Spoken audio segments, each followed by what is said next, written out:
Abu Al-Qasim Abdullah bin Abu Al-Fawaris Al-Baghdadi berkata, "Aku mendengar Al-Qadil Abu Bakar Muhammad bin Abdul Baqi bin Muhammad Al-Bazar Al-Ansori berkata, dahulu aku hidup di suatu tempat yang berdampingan dengan kota Mekah. Pada suatu hari, aku merasa sangat lapar. Namun aku tidak memiliki sesuatu pun yang dapat aku makan untuk mengganjal perutku. Lalu aku mendapatkan satu kantung yang terbuat dari kain. Kantung itu diikat dengan tali yang juga terbuat dari kain. Maka aku mengambil kantung itu dan membawanya ke rumahku. Lalu aku membukanya, dan aku mendapatkan di dalamnya satu kalung yang terbuat dari mutiara, atau sesuatu yang terlihat seperti mutiara. Saat aku keluar rumah, aku mendapatkan seorang tua yang berseru. Orang tua itu membawa satu kantung yang berisikan 500 dinar emas. Ia berkata, "Kantung ini adalah hadiah bagi orang yang mengembalikan kepada kami satu buntalan kain yang di dalamnya terdapat batu mutiara." Maka aku berkata kepada diriku sendiri, aku sedang membutuhkan dan sedang dalam keadaan lapar.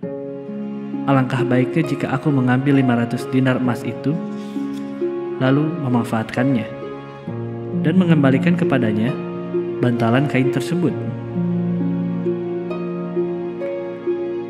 Lalu aku berkata kepada orang tua tadi, "Ikutlah bersamaku."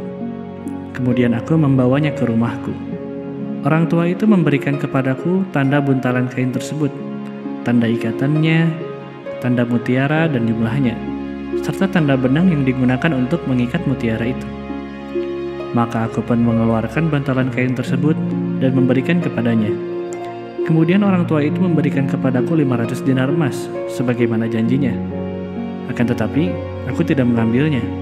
Aku mengatakan kepadanya, "Sudah merupakan kewajibanku untuk mengembalikannya kepadamu, dan aku tidak akan mengambilnya darimu sebagai upah." Orang tua itu berkata kepadaku, "Engkau harus mengambilnya." Ia terus memintaku untuk mengambilnya, namun aku tetap menolaknya. Maka ia pun pergi meninggalkanku. Dan yang terjadi padaku selanjutnya, pada suatu hari, aku keluar dari kota Mekah. Aku mengarungi lautan, namun tiba-tiba perahu yang aku tumpangi hancur diterpa badai. Banyak manusia yang tenggelam, harta-harta mereka hancur, akan tetapi aku selamat dengan berpegang pada sepotong serpihan kapal. Aku terkatung-katung selama beberapa saat di tengah lautan, tidak tahu kemana harus pergi. Akhirnya, aku terdampar di sebuah pulau yang dihuni oleh suatu kaum. Kemudian aku menghampiri sebuah masjid dan beristirahat di masjid itu. Setelah penduduk pulau itu mendengarkanku membaca Al-Quran, maka tidak seorang pun dari penghuni pulau itu yang tidak datang kepadaku dan mengatakan, "Ajarkanlah kepadaku Al-Quran." Aku pun mendapatkan banyak harta dari penduduk pulau itu. Ketika aku melihat beberapa lembar mushaf di dalam masjid tersebut, aku mengambilnya dan membacanya. Maka penduduk pulau itu berkata kepadaku, "Apakah engkau dapat menulis?" Aku menjawab, "Iya." Mereka berkata, "Ajarkanlah kepada kami cara menulis." Akhirnya mereka datang kepadaku dengan membawa anak-anak mereka, baik yang masih kecil maupun yang sudah remaja. Dan aku mengajarkan kepada mereka tentang membaca dan menulis. Dari pekerjaan ini, aku juga mendapatkan banyak harta dari mereka. Kemudian mereka mengatakan kepadaku, "Kami memiliki seorang anak perempuan yatim. Ia memiliki banyak harta. Kami berharap engkau sudi menikah dengannya." Namun aku menolak tawaran mereka. Akan tetapi mereka berkata, "Engkau harus menikah dengannya." Mereka sangat mendesakku, hingga akhirnya aku menerima tawaran mereka. Setelah mereka membawanya kepadaku, aku pun melihatnya.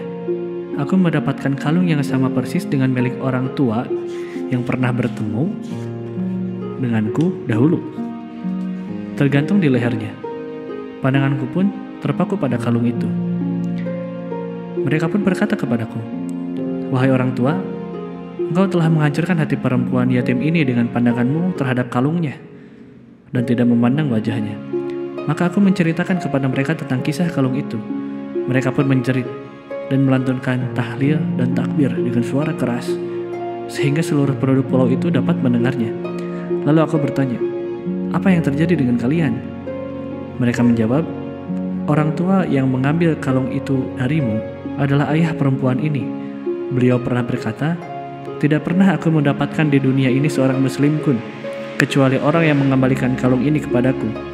Beliau juga pernah berdoa, 'Ya Allah, satukanlah antara aku dan dia hingga aku dapat menikahkannya dengan putriku.' Dan saat itu doa tersebut telah menjadi kenyataan." Al-Qadhi Abu Bakar Muhammad melanjutkan kisahnya, "Kemudian aku hidup bersamanya selama beberapa tahun, dan darinya aku mendapatkan 2 anak laki-laki. Lalu ia pun meninggal dan mewariskan kalung tersebut kepadaku serta kedua anakku. Kedua anakku pun meninggal, sehingga kalung itu menjadi milikku.